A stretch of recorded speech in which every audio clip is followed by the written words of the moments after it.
Nandito po ngayon ako sa River Restaurant at ako'y nagulat. Napakagandang mga produkto, no? Tignan niyo po ito.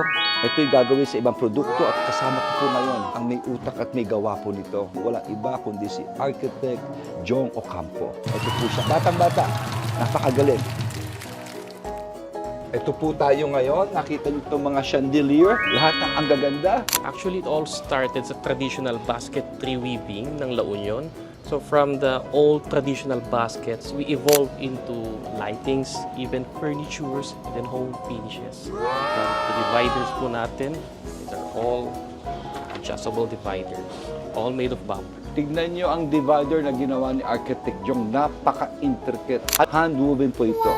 Filipino-made. Tignan nyo yung pagkagawa nito hanggang dito sa ilalim.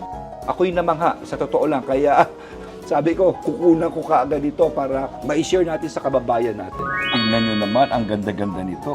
Oh. Three colors. You see, tatlong kulay po yan. Yes, and then dimmable pa po siya. Wow! At iba-ibang korte po ito, Yes, we can Architect, have no? different Meron pa. shapes, different colors. Ang ganda naman talaga. Talagang ito ang henyo ng Pilipino, ha? Tingnan nyo, pag-design, pagkuha ng mga materyales sa talagang galing po kung saang lugar, no? Isipin nyo, bamboo, ginawang work of art, no? Truly, proudly Filipino.